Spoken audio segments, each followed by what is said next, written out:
Jamaldine Diabiri, bonjour. Bonjour. Merci d'avoir accepté notre invitation. Merci à vous. Vous êtes le représentant du syndicat de policiers SGP Police.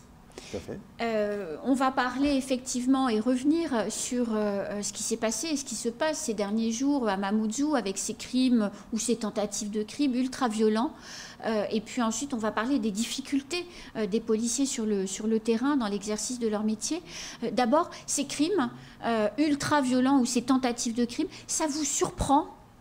Ça ne surprend pas, dans la mesure où on n'arrête pas d'alerter les autorités administratives et judiciaires sur ce qui se passe sur la circonscription. Les policiers ne cessent d'interpeller toujours les mêmes individus réputés dangereux et qui à chaque fois sortent de prison. Les gens s'imaginent que lorsque les policiers interpellent un délinquant violent et qu'ils le mettent à disposition de la justice, ça se passe facilement. Souvent, les policiers se mettent en danger pour aller chercher ces individus.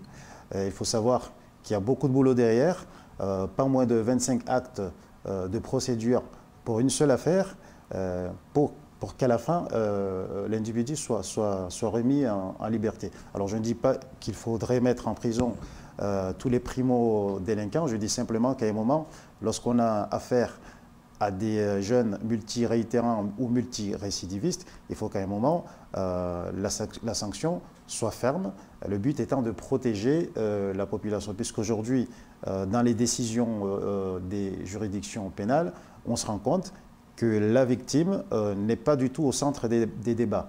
On prend en compte le profil du délinquant, à savoir qu'il est mineur, et je ne vais pas dire qu'on se fiche de la victime, mais elle est un petit peu oubliée dans les décisions des juridictions pénales. Pourquoi je dis ça? Parce que les forces de l'ordre sont aujourd'hui les premières victimes de la violence, puisqu'ils sont, lorsqu'ils doivent interpeller, ils subissent des violences. Lorsqu'il y a des émeutes, c'est eux qui vont affronter ces jeunes.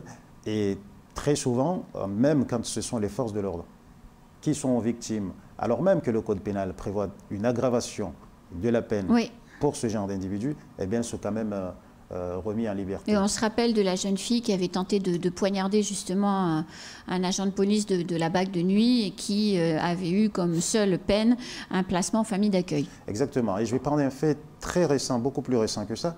C'est le meurtre qui a eu lieu à Cavani. Oui. Maoulida, 44 ans. Voilà. Un quadragénaire perd la vie. Et tous les suspects qui ont été interpellés par la BAC, dans les 48 heures qui ont suivi les faits, sont tous connus des services des polices pour plusieurs faits délictuels, des violences, des vols commis avec violence. Et le principal suspect qui est aujourd'hui incarcéré est aussi mineur, il s'approche des 16 ans et demi. Voilà, il se rapproche des 18 ans, mais il est connu pour une pluralité de faits dont certains, il a fait montre de sa dangerosité. Et ça fait quand même plusieurs années qu'il est connu des services de police. Il était dehors. Je dis, faut-il qu'on commette aujourd'hui l'irréparable pour pouvoir enfin être mis hors d'état de nuire, à savoir être mis en prison? C'est ça la question qu'il faut se poser. Je reviens sur un fait qui s'est passé à Passamaïti il y a près de 2 ans.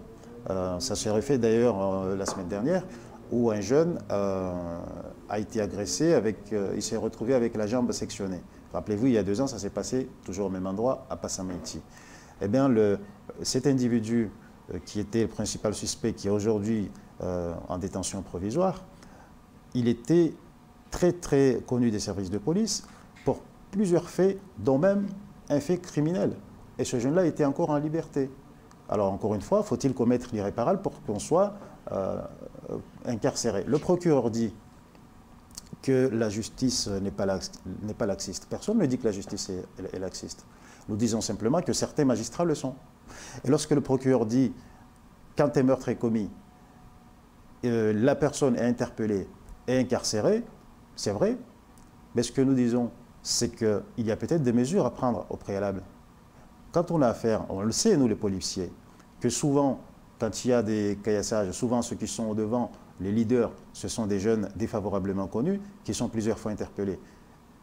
Il n'appartient pas aux policiers de condamner. Les policiers font leur part de travail. quand le procureur dit que la justice n'est pas laxiste, on est d'accord. Mais il faut reconnaître que certains magistrats le sont, sinon on n'en serait pas là aujourd'hui. Alors, dans tous ces quartiers, vous parliez du cas de Passamanti, ça s'est produit dans un squat.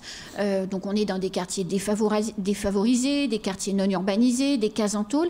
Dans tous ces quartiers, il y a beaucoup de jeunes comme ça, qui vivent en bande et qui vivent en fait dans une violence incroyable et qui passent leur journée à commettre des méfaits.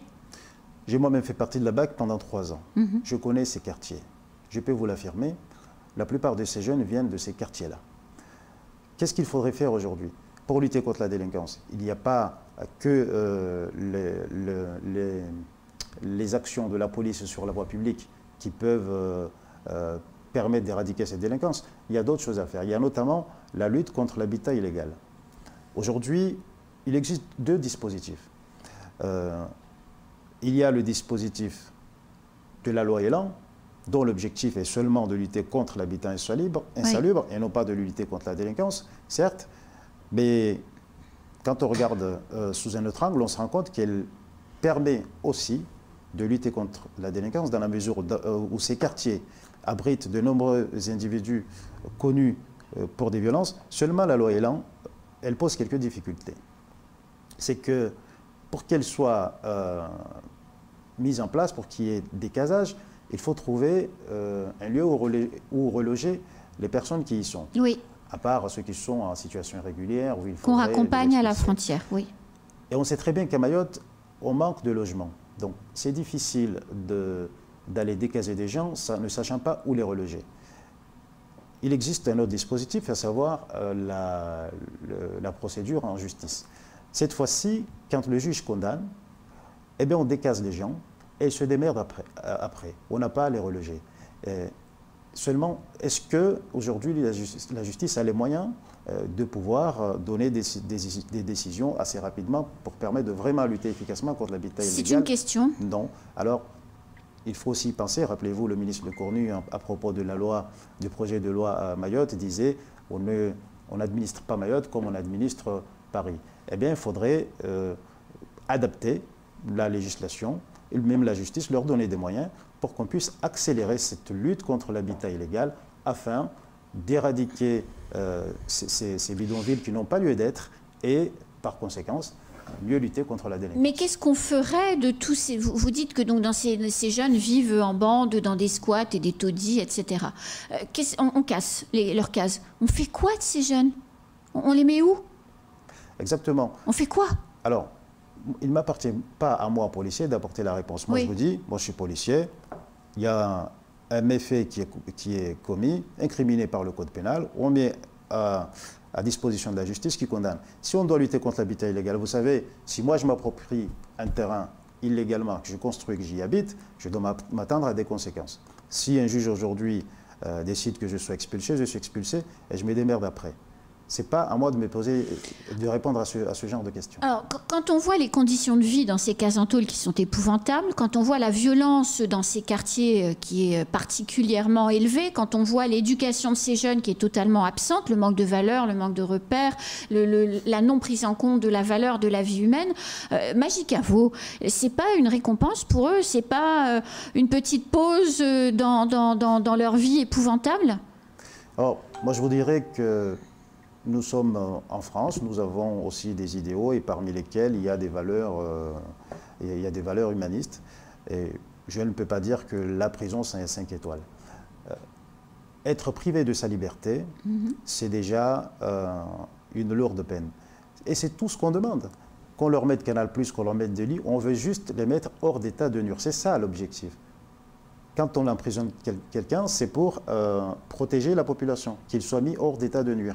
Qu'on lui mette à disposition Canal+, ça me va très bien, à partir du moment où il n'est pas en mesure d'attaquer la population. Mais quand il ressort, il est encore plus fort. Il s'est reposé pendant 2 ou 3 mois, il a été logé, nourri, il est en pleine forme.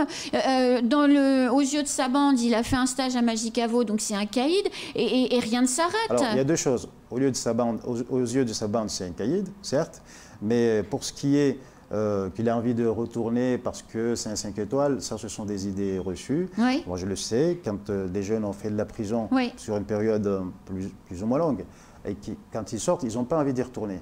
Il y en a un paquet d'ailleurs, quand ils sont recherchés par la police et qu'ils ont fait au préalable de la prison, eh bien, ils n'hésitent pas à prendre la fuite vers les îles voisines pour justement éviter de retourner en prison, même sachant que là-bas, ils n'auront pas une meilleure vie qu'à Mayotte. Le garde des Sceaux est attendu, en théorie, la semaine prochaine à Mayotte, les 17 et 18 février. Vous attendez quoi des annonces qu'il va faire? Parce qu'évidemment, votre travail se situe juste en amont de la justice, en fait. Vous attendez quoi de ces annonces? Eh bien, déjà, qu'ils reçoivent les syndicats, parce que je suppose qu'il va recevoir les syndicats de la magistrature, mais qu'ils reçoivent aussi les syndicats des policiers, parce qu'aujourd'hui, les policiers sont en état d'exaspération et de découragement. Vous savez, quand on a l'impression de remplir les tonneaux des Danaïdes, c'est ce qui suit, c'est la fatigue. Le travail n'est pas récompensé, je dis entre guillemets, parce que lorsqu'on interpelle, ce n'est pas pour être récompensé, mais au moins qu'il y ait une reconnaissance du travail fourni. Oui, c'est le sentiment du travail accompli. Et qu'on protège vraiment la population. Alors on attend de la part du garde des Sceaux des mesures fermes qui vont s'adresser au procureur de la République, qui quand même est celui qui mène l'action publique, que le procureur soit plus ferme envers les mineurs délinquants, même si ce n'est pas lui qui condamne. Mais on sait très bien que avant que les jeunes ne soit mis à disposition d'une juridiction, c'est d'abord le procureur qui fait le job. Qui fait le job. Et on attend du procureur qu'il prenne plus conscience encore du danger qu'il y a dans la rue, et pour les policiers, et pour la population, et que ces jeunes-là soient systématiquement, ou quasi systématiquement, mis au devant de la justice pour qu'ils soient condamnés. Incarcérés.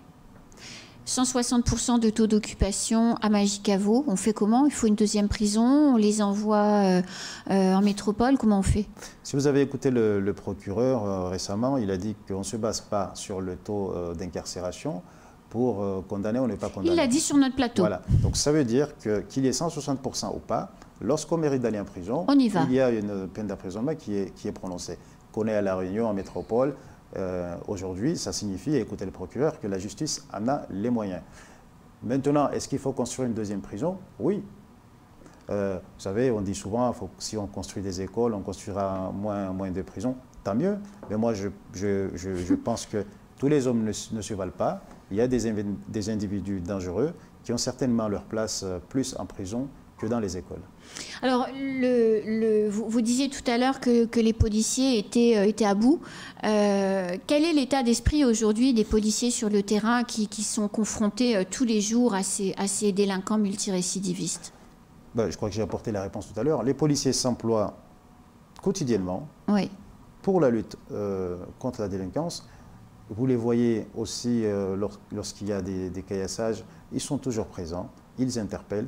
Maintenant, il n'y a pas de suite. En tout cas, la majeure partie du temps, les jeunes qui sont interpellés, même les leaders, c'est là c'est le plus inquiétant. On ne demande pas à incarcérer tous les jeunes, bien sûr, parce que Mayotte est une population très jeune. Oui. Il faut quand même penser à l'avenir. On n'est pas là pour mettre tous les jeunes en prison. Mais les leaders, très connus des policiers, plusieurs fois interpellés, il faut peut-être qu'à un moment, on les écarte de ces jeunes, parce qu'aujourd'hui, ils sont néfastes pour le reste, bien sûr, du groupe. Pour le reste du groupe. Donc les policiers sont exaspérés, même s'ils continueront à faire leur travail, mais il faut savoir que ça devient dangereux. Parce qu'un policier exaspéré, fatigué, il n'aura plus la même motivation. On les voit, les jeunes qui arrivent de Paris, quand ils sont très motivés pour lutter contre la délinquance. Et au bout d'1 an, 2 ans, on voit déjà la démotivation. Ils se mettent beaucoup moins en danger, surtout quand on sait que lorsqu'un policier se défend et qu'il y a une gifle malencontreuse qui part, c'est tout de suite le policier qui est condamné. Mis en cause. Alors il y a une question qui vient d'arriver sur le live Facebook et qui est intéressante. On parle de ces délinquants depuis tout à l'heure, mais on n'a pas parlé finalement de leur profil. Quel est le profil de ces délinquants? Alors je vais parler, de manière générale, ils sont plutôt jeunes, mineurs. Quel âge? On va dire entre 13 et 17 ans. Ah oui, entre 13 13 et 17 ans. Mais les leaders peuvent aller jusqu'à plus de 20 ans. On les a vus plusieurs fois parce qu'il faut savoir que même des 19-20 ans, ils sont aussi relâchés souvent. Il n'y a pas que les mineurs. Ces jeunes-là, ils habitent souvent ces quartiers insalubres dans les bidonvilles. Ces jeunes-là sont la plupart du temps nés à Mamoudzou. Souvent de parents étrangers, parfois un des parents est français, parfois même les deux sont français. Mais ils sont plutôt jeunes, ils vivent dans des conditions de misère. Vous savez, ce n'est pas les enfants qui vivent les beaux quartiers, qui ont des bonnes conditions, qui commettent ce genre de méfaits. C'est plus les enfants qui vivent dans des conditions de pauvreté. Alors, c'est vous dire que peut-être qu'avant d'en arriver à la phase police-justice, il y a peut-être d'autres services publics à mettre en œuvre, qui doivent s'occuper de ces jeunes-là. Une dernière question et on aura épuisé le temps disponible. On dit toujours que la réponse, notamment au moment des émeutes, la réponse des forces de l'ordre doit être proportionnée à la violence qu'on trouve face à soi. Moi, j'ai un petit peu l'impression que la grenade lacrymogène face aux émeutiers un peu fous furieux, c'est disproportionné, mais dans le mauvais sens, ça les fait rire en fait, les grenades lacrymogènes. On les voit. Ils attendent la police, ils attendent les grenades et eux balancent des pierres, et des grosses pierres, enfin je veux dire. Alors, quand on parle de riposte proportionnée, c'est lorsqu'on est dans un cadre de légitime défense. Là, ce n'est pas le cas, on parle de maintien de l'ordre. Les policiers ne sont pas là pour affronter les jeunes, ils ne sont pas là pour donner une réponse proportionnée. Vous savez, si un jeune balance un caillou, ce n'est pas pour autant que le policier va lui balancer quelque chose de similaire pour l'envoyer au sol. Les policiers, dans ce cas de figure, ils sont là pour ramener l'ordre, comme l'indique le nom, maintien de l'ordre ou rétablissement d'ordre. Le seul objectif, c'est de rétablir l'ordre afin de ramener la paix. Ensuite, les opérations d'interpellation, parce qu'il faut savoir que lorsqu'il y a des émeutes, vous constatez des jets de grenades lacrymogènes, certes, on a l'impression que ça amuse les jeunes. Mais ça ne s'arrête pas là. Pendant que les jours qui suivent, il y a des enquêtes, il y a des jeunes qui sont interpellés, qui sont, comme je vous le disais tout à l'heure, relâchés. Et c'est ça qui exaspère les policiers. Mais lorsqu'il y a les affrontements, l'objectif n'est pas de blesser des jeunes. C'est pour cela que vous constatez des jets de grenades lacrymogènes. C'est tout pour ce temps de parole. Merci d'être venu sur le plateau. J'espère que vous reviendrez prochainement. Merci à vous. C'est la fin de ce temps de parole. Tout de suite, la suite de nos programmes.